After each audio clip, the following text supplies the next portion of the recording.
السلام لكم ولكم مني السلام. أهلا وسهلا بكم أصدقائي الأعزاء في قناة عائدون، قناة المحبة والسلام لسوريا والعالم أجمع. اليوم 6 إبريل تنطلق مظاهرة تأييد للشعب الفلسطيني، للشعب المنكوب، الشعب المحاصر، الشعب المتروك لوحده. هذه أحرار العالم، أحرار ليفربول مع أحرار العالم تنطلق وتنديد بالجيش الاحتلال الصهيوني. أين أنتم يا عرب؟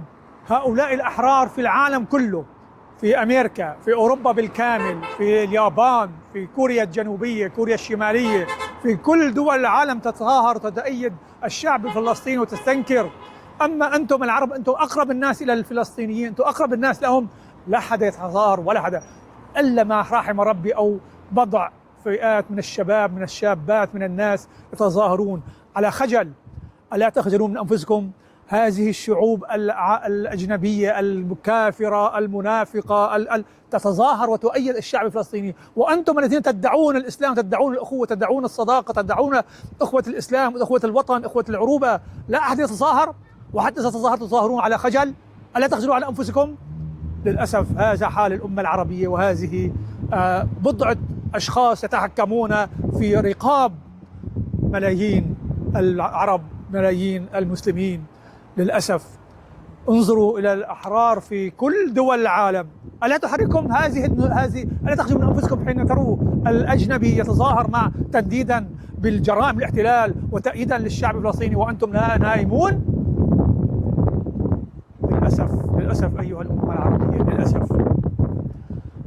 على فكرة الشعب الفلسطيني يدافع عن الأمة العربية بالكامل. الشعب الفلسطيني هو آخر حاليا، آخر معقل، آخر قلعة حصن للأمة العربية. إن سقطت سقط الكل، وستسقطون الكل إن سقطت فلسطين. إلى فلسطين، إلى فلسطين نندد ونستنكر كل الجرائم التي ترتكب بحق الأطفال، بحق النساء، بحق الشيوخ، بحق المرضى، بحق الأسرى. والعالم العربي ساكت للأسف. حتى الأجانب بدأوا يستغربون أنه كيف الأمة العربية هي النائمة. الأمة العربية هي الصامتة، الأمة العربية هي المتخاذلة. للأسف، للأسف أيها الشعب العربي المتخاذل. خذلت فلسطين وخذلت سوريا وخذلت اليمن هذه هي مصيركم. سوف تخذلون، سوف تخذلون، سوف تخذلون حينما تطلبون النجدة. لم تجدوا شعب فلسطين. أن ندعم على الأقل بالصوت، على الأقل بالتظاهر، على الأقل بأن نرفع صوتنا حتى تعرف العالم أنه نحن الشعب العربي نرفض هذه الجرائم. سكوتكم معناه الرضا، سكوت عن هذه الجرائم وسكوت عن هذه التدمير وعن هذا القتل المنهجي للشعب الفلسطيني معناها أنتم موافقين وأنتم مشاركون، سواء حكام وهم الحكام مشاركون بلا منازع. أما الشعوب التي تسكت فهي مشاركة. علينا أن نتضامن مع الشعب الفلسطيني. أحرار ليفربول لم تتوقف خلال عامين أو عام و8 أشهر وهي تساعد وتندب بجرائم الاحتلال، ولكن الشعوب العربية للأسف تظهر هنا وهناك مظاهرة على خجل. لماذا؟ لماذا؟ وتعلمون يوميا يقتل الأطفال والنساء والشيوخ والجرحى والمرضى والمسعفين والصحفيين، تقتلهم القوى الصهيونية. للأسف الصهاينة العرب أقسى من الصهاينة الأجانب، أقسى من الصهاينة الغرب، الصهاينة الذين أتوا إلى بلادنا. للأسف لماذا هذا الصمت؟ لماذا هذا الصمت عن هذه الجرائم؟ أيعقل كل يوم نسمع القتل والتدمير والتشريد والتجويع؟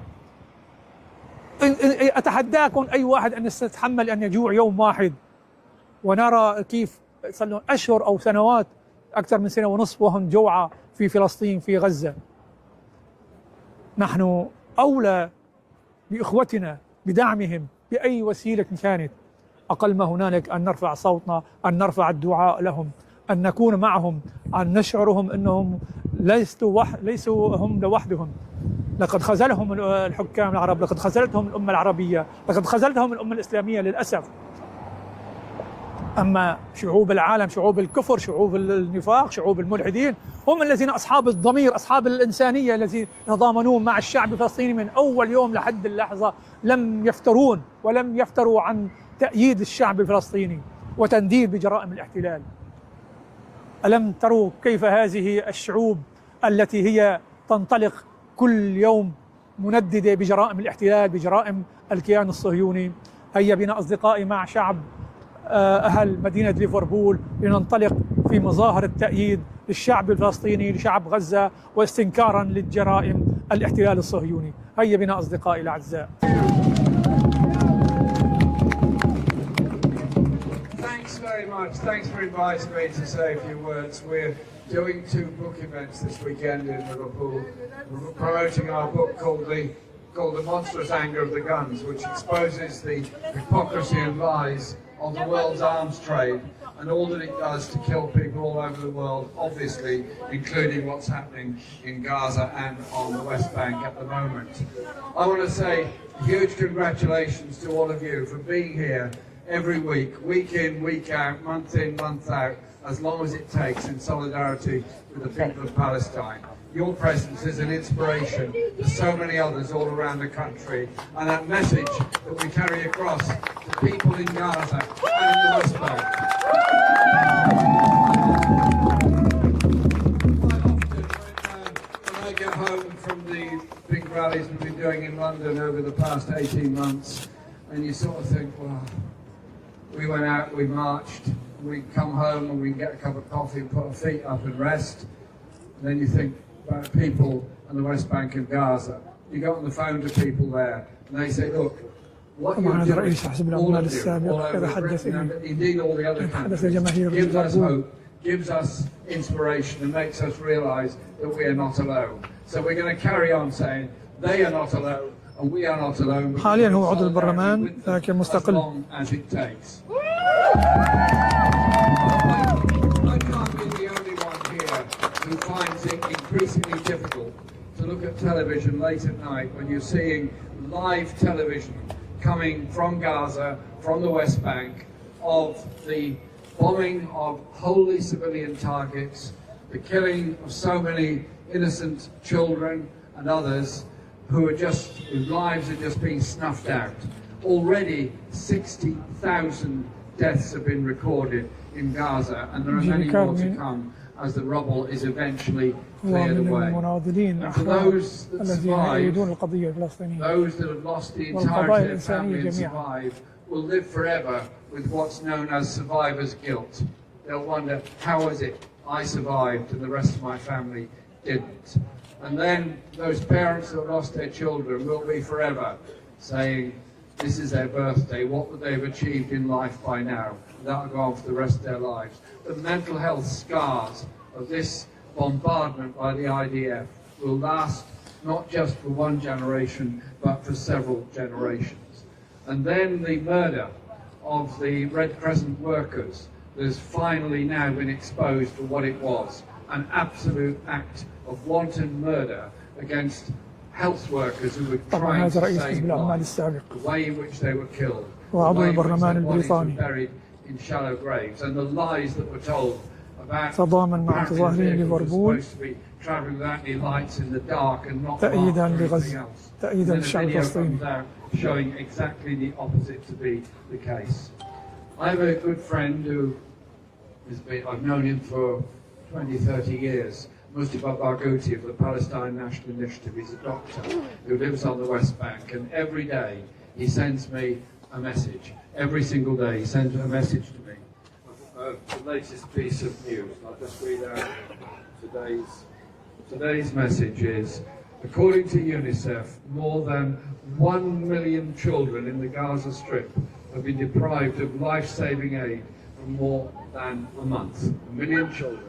When he talks about life-saving aid, what he means is the denial of water, of electricity, of any food, of any medicine, of any means of support for the entirety of the population of the Gaza Strip. And Israel has now built another barrier across the Gaza Strip as they're trying to effectively occupy and colonize the north, force the population to the south and eventually out through the Rafah crossing to create another Gaza Strip in the Sinai Peninsula.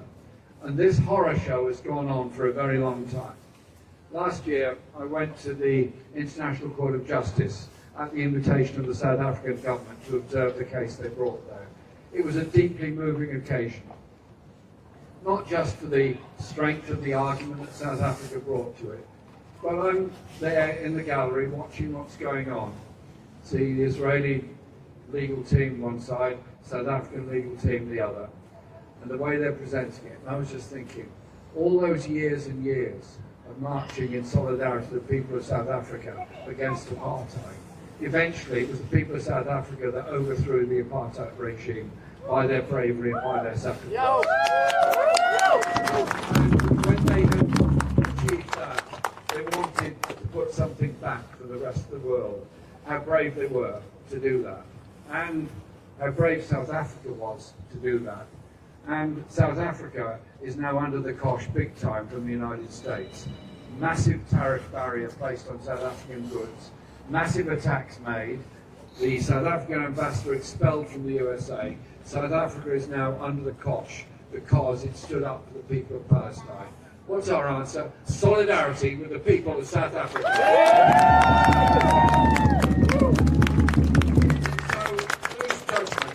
So those judgments that were made said that there were, in terms, acts of a genocidal nature taking place in Gaza, and went on to say not only is the occupation of Gaza illegal, but also the occupation of the West Bank and the settlements that are growing up there and still growing up there on the West Bank. And then you ask yourself one last question. How is all this happening and how is it possible? A number of us in Parliament have been raising the issues of arms sales week in, week out, every possible opportunity in Parliament. And we got an answer from David Lammy at one occasion saying that there were, he was going to suspend 30 arms licenses out of 300. I've still no idea what these 30 arms licenses are. Maybe they're significant, maybe they're not. I don't know. For all I know, they could be high-vis equipment. I don't know what they are. Nobody can find out what they are. But the idea that somehow or other we would continue to supply arms at all during all of this. And then they told us last week that there were no further deliveries taking place. But there are two big problems with that. One is RAF Akrotiri, which is used as a staging point for the delivery of weapons from the USA into Israel, and 450 surveillance flights have taken place over Gaza from RAF Akrotiri.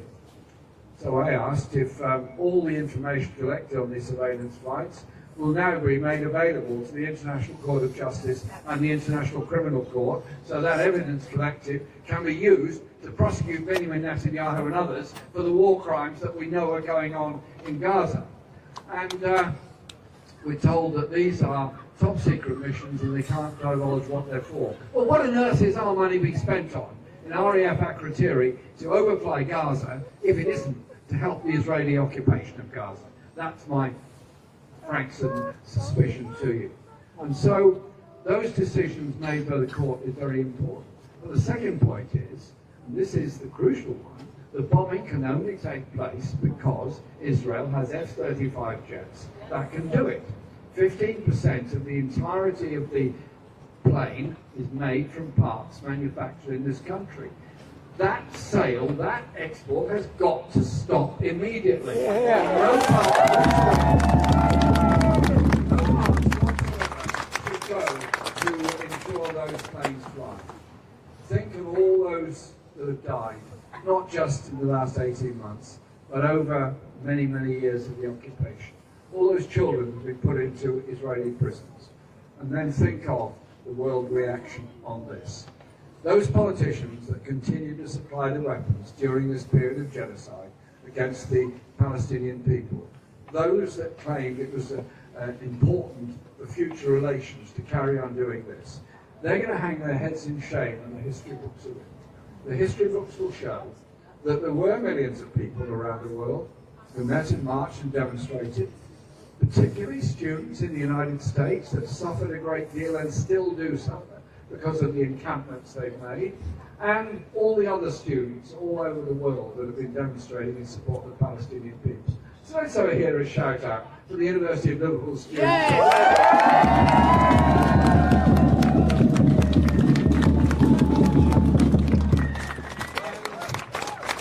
Our demonstrations have been described in the most ludicrous tones by lots of people.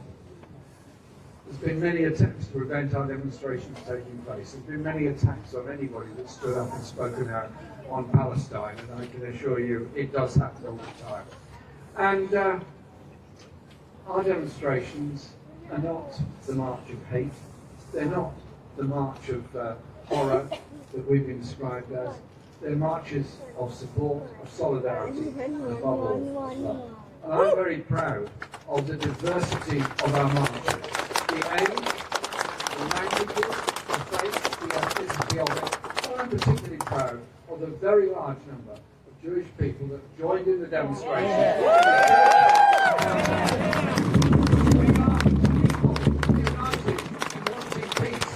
Palestinian people. We are people united to bring an end to this horrific war. And our primary function is to demand of the UK government, you step up. If you believe in international law, obey international law. If you obey international law, you would stop all arms supplies immediately in order to save lives of the Palestinian people. Let's just do it. People of Palestine as long as it takes, so they too can live one day in a world of peace. For those children whose lives have been so wrecked, whose homes have been destroyed, whose lives have been so disfigured, will be able to grow up in decency and in happiness. I finish at this point. I've been 9 times to Palestine during my life, in various places and occasions. And I visited primary schools in the Gaza Strip. Wonderful they are too, just talking to kids, listening to their poetry, their music, their songs, looking at their art, and listening to what hopes they had of their life. Then you look and see that school completely flattened and destroyed. You can't even recognize it. I don't know what happened to those wonderful children in that school. That is the reality of what our arms are doing in arming Israel to destroy Palestinian lives. Long live Palestine! Long live!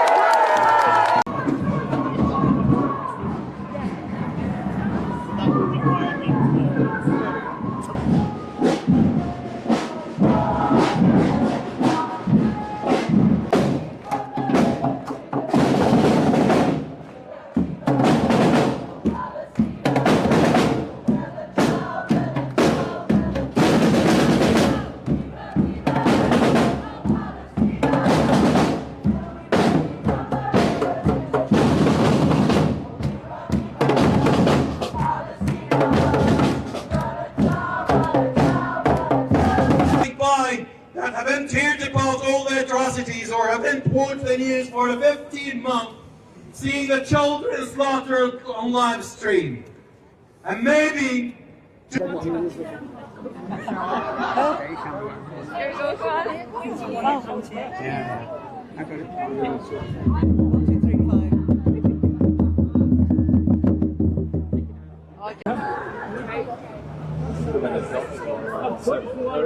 We're writing so bad. It's doctor's handwriting. Mahmood Shukran. Okay, thank you. Thank you, Jeremy. You're welcome.